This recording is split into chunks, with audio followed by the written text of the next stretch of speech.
إن الحمد لله نحمده ونستعينه ونستغفره ونعوذ بالله من شرور أنفسنا ومن سيئات أعمالنا.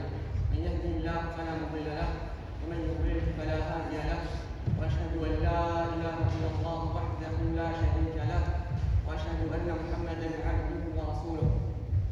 يا أيها الذين آمنوا اتقوا الله حق تقاته ولا تموتن إلا وأنتم مسلمون.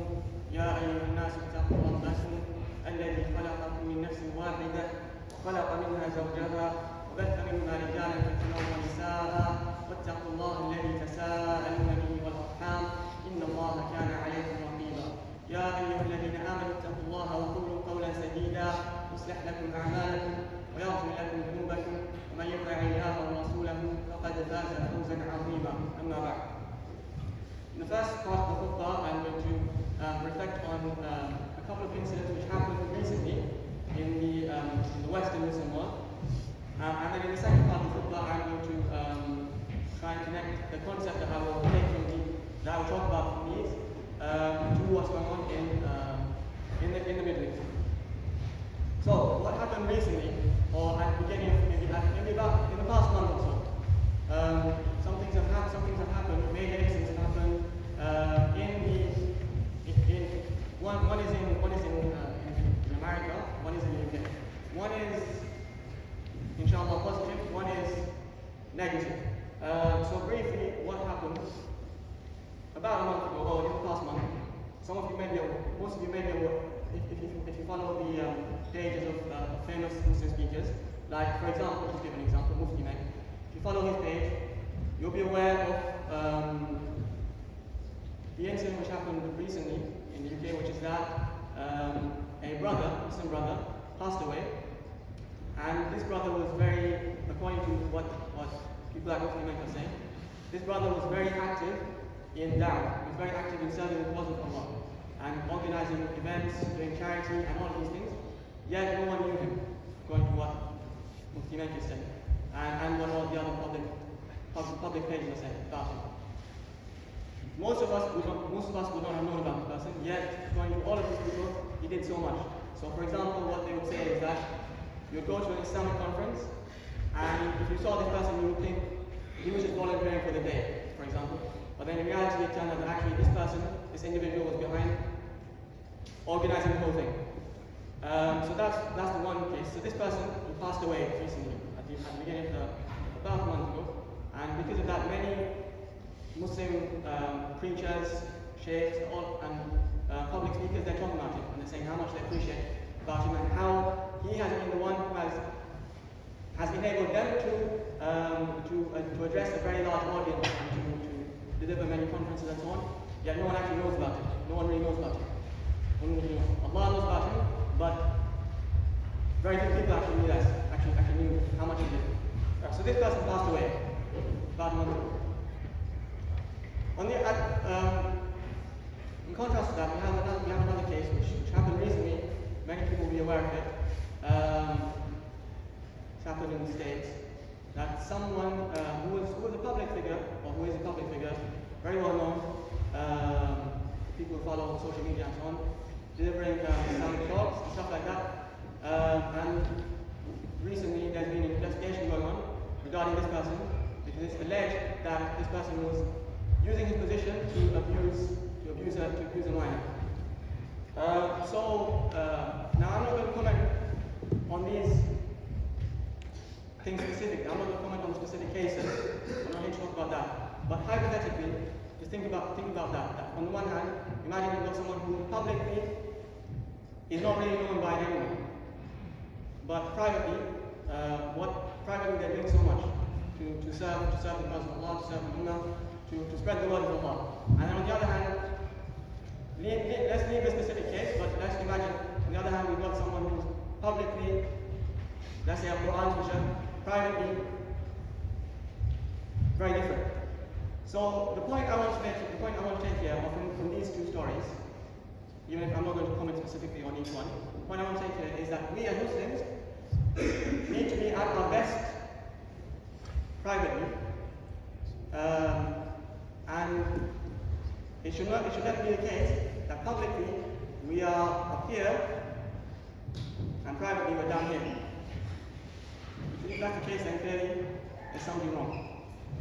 And moving on from that concept or that point,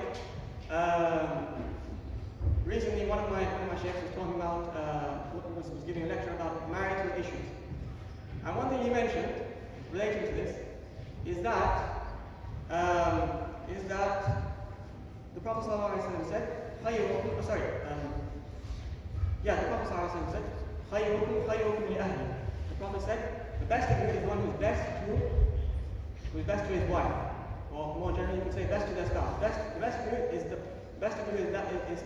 the one who is best to their spouse. And then the Prophet ﷺ said, وَأَنَا خَيْرٌ لِأَهْلِ, and I am the best to my spouse. And the Shaykh was commenting on this, and he said, why do you think that's the case?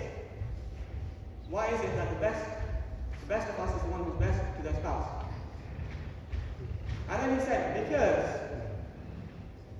in public it's very easy to be on your best. It's very easy to look really good in public. It's very easy. When I go out, it's very easy for me to behave very nicely. Assalamu alaikum brother, how are you doing? How is it going? I look very nice. But privately, it's much more of a challenge. Privately, to be on your best with the person who you are with all of the time, it's much more difficult. The person who you see every day, it's much more difficult. And then the Shaykh was commenting on that. He said that this is so the reason why because when you're in private, that's when you're really tested, and that's when your consciousness of your taqwa is really tested. Consciousness of Allah is really tested. That's when you know who fears Allah and who doesn't. So each one of us should reflect on this, should look at ourselves and think, what are we like in public when everyone sees us? And what are we like in private when no one sees us? Or when only our family sees us? Or when only our spouse sees us? Is it the case that our public life is better than our private life? And if that's the case, then clearly we have a problem we need to fix up. So I ask Allah subhanahu wa ta'ala that He enables each of us to reflect on ourselves and He makes each of us better in private than we are in public, and He makes what people don't know of us much better than what people actually know of us. قولوا قولي هذا واستغفر الله لي ولكم ولسائر المسلمين من ذنب فاستغفروه إنه هو الغفور الرحيم.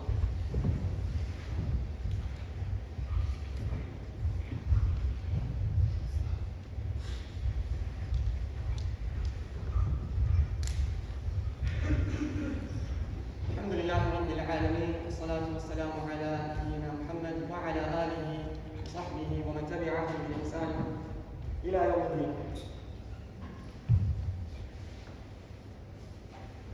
So, as I mentioned in the first part, it's very important that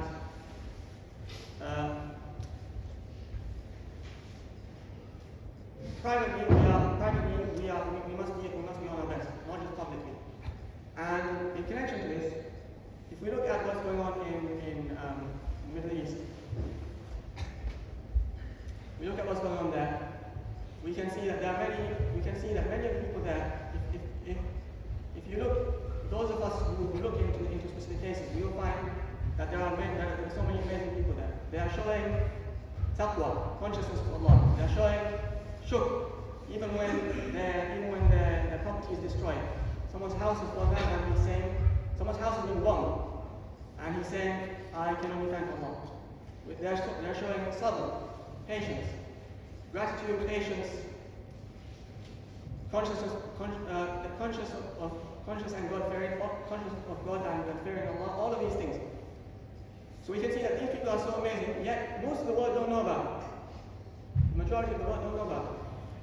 And in connection to this, and in connection to what I mentioned in the first part, and many verses of the Quran and the Prophet, the scholars of the past have said, كم من معروف في الأرض مجهول في السماء وكم من مجهول في الأرض معروف في السماء. The scholars have said, there are many who are well known on earth. Everyone knows them. yet in the heaven they're unknown. And in contrast, there are many who, in the earth, no one really knows about them. Yet in heaven they are known, and the angels are talking about them, and they are very well regarded. So in connection to what I mentioned in the first part and what I'm mentioning now about what's going on in the Middle, we all should strive to be those who are known to the angels. It doesn't matter whether people on earth know us or not. That's secondary. We should be those who are best in private, and we are known to the angels, and they are talking about us. Yet, regardless of whether people know what we're doing or not. And again, in connection to what I mentioned earlier about the brother who passed away, they say, so the people that Mufti met who talk about this, they say that this person had cancer. He was struggling for a couple of years, and one of the sheikhs said, Allah gave him the opportunity to do 20 years of ibadah in only 2 years. Because he was struggling so much, and he said that in one day he was, because of the cancer, ruptured artery, he was bleeding liters of blood. The sheikh mentioned Allah gave him the opportunity to do 20 years of ibadah in 2 years because of the opportunity he had to show patience. So we should remember that when when someone is afflicted with something, it doesn't necessarily mean, it could be that Allah is giving them the opportunity to for their hands to rise, because it's an opportunity for them to show patience. And we know that the Prophet said, أَشَدُّ النَّاسِ بَلَاءً الْأَنْبِيَاءُ ثُمَّ الْأَمْثَلُ فَالْأَمْثَلُ. That the ones who are tested the most are the prophets, then those who are nearest to them in rank, then those who are nearest to them. So if someone's tested a lot, it could be that maybe it means that maybe it's proof of how great they are. So we see what's going on in Palestine and in Gaza, and we see how much the people are struggling there. It could well be that those people are much better than us, for example, because also we know, and maybe it's the opportunity for them to show patience, and then there's a huge reward for them waiting for them in the hereafter. Because we also know that like it says in the Quran, لا يكلف الله نفسا إلا وسعها. Allah does not Allah does not burden anyone with more than they are capable. So maybe the reason why they are in such a position, while people like us are here in our relative comfort and safety and security, maybe the reason why is that if we were in such a situation, we would not be capable of handling it. So we have not been tested with such a difficult thing. But those people, because of how strong they are being tested. It's an opportunity. There's an opportunity for them to climb even higher. Allah has given them the opportunity. And like I was saying about this, that when someone is afflicted with a calamity, it doesn't mean that they are bad. It could be that they are actually very strong, and Allah is giving them the opportunity to rise even higher by showing patience. In contrast, we also know that just because, if someone is very evil, just because Allah has not dealt with them yet, it doesn't mean that what they're doing is approved. There could be another wisdom behind it. So for example, we might look at all the evil that's going on in the world right now. I just mentioned something. We might look at all the evil that's going on in the world right now. Some of us might think to ourselves, in the past, Allah dealt with people like the Pharaoh, Allah dealt with Abu Jahl, Allah dealt with all these people. Why is Allah giving these people so much time and opportunity?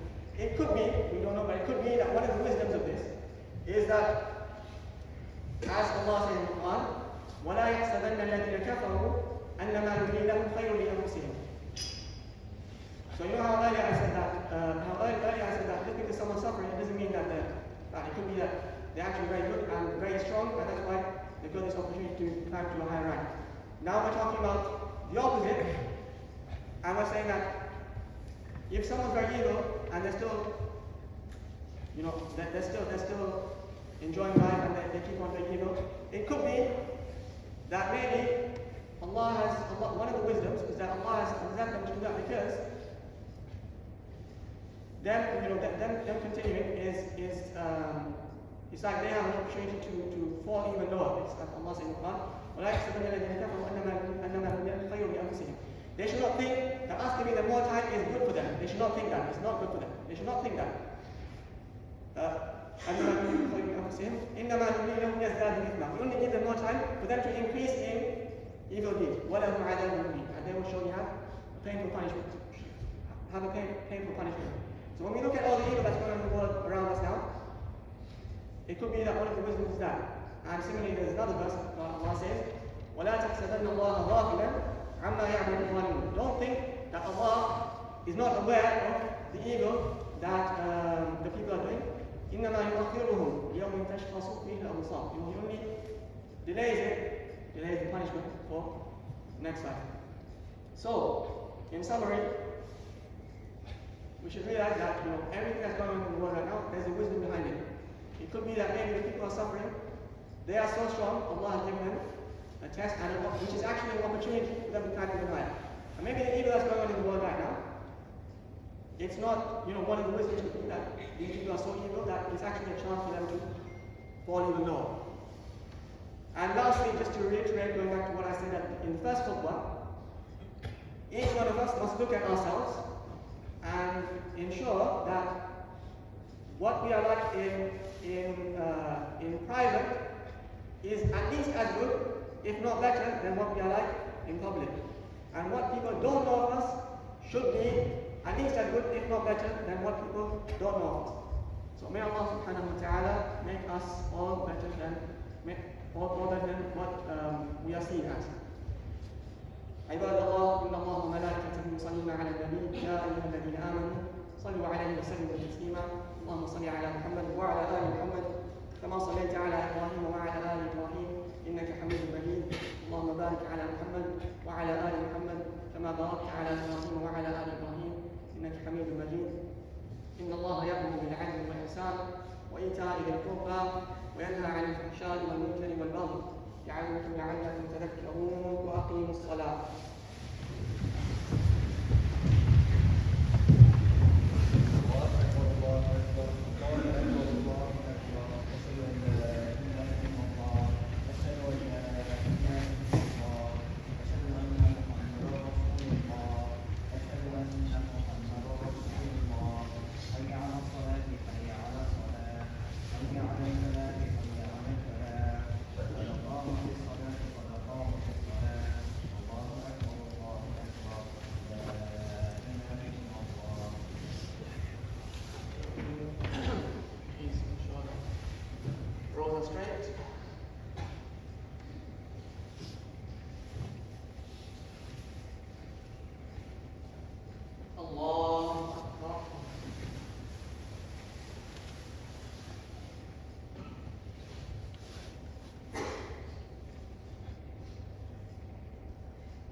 اسم ربك الأعلى الذي خلق فسوى والذي قدر فهدى والذي أخرج المرعى فجعله غثاء أحوى سنقرئك فلا تنسى إلا ما شاء الله إنه يعلم الجهر وما يخفى ونيسرك لليسرى فذكر إن نفعت الذكرى سيذكر من يخشى ويتجنبها الأشقى الذي يصلى النار الكبرى ثم لا يموت فيها ولا يحيا قد أفلح من تزكى وذكر اسم ربه فصلى بل تؤثرون الحياة الدنيا والآخرة خير وأبقى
الله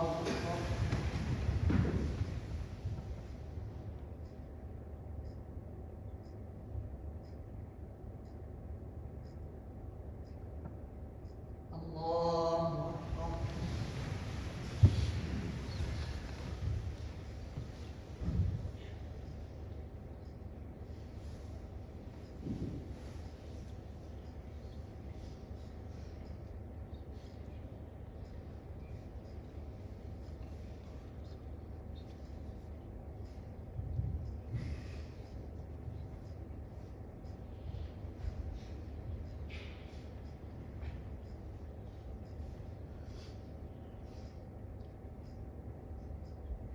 السلام